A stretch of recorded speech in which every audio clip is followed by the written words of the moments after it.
Next, we bring you an update to a bike safety story we did a few months back. The school year ended with some great bike safety trainings for kids, but what about out on the streets? Reporter Justin Page wanted to see how things were going for the bikers, drivers, and pedestrians now that the summer is in full swing. Since 2010, the number of bikers across the city has nearly doubled. The city has created new bike paths and other amenities, but some are concerned that education and enforcement lag. City Hall has an outreach program, but maybe it's not enough.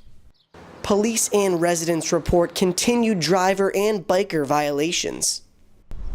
We do have the same problems that other communities have with all road users not necessarily using the road the way they should.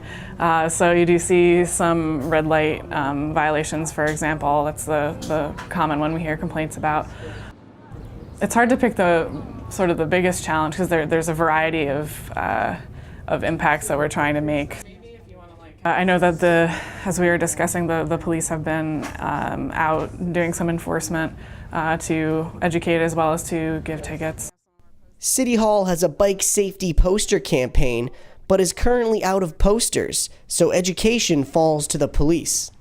I've pulled over between 300 and 400 cyclists and had a conversation and either given a verbal warning or a written warning. For the most part, I haven't given out many money fines. I would say 1% are for money. The rest are just education, conversation.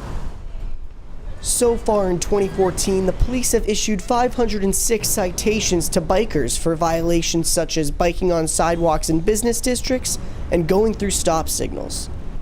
One reason for the increased enforcement is a new $35,000 grant aimed at improving biker and pedestrian safety. I think it will help because it will get more people out there doing it. Right now, there aren't that many of us out there doing bicycle enforcement. I was out there this morning with another officer and we were doing just that.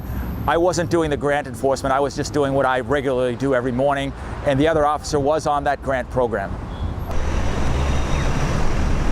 There's plenty of room to improve. There are a lot of bicyclists and we're doing our best to get the message out. I'm out there every morning and I have seen a marked improvement. Yes, it's getting much better. We're trying to be the #1 bike city in the country and I think we're well on our way. The grant has allowed for increased enforcement of laws that regulate both drivers and bikers. Will safety continue to improve? Our reporters will keep on this story. For Somerville Neighborhood News, I'm Justin Page. Well, there certainly are a ton of bikers in Union Square. Yeah, I definitely think there's room for improvement. Sure, yeah.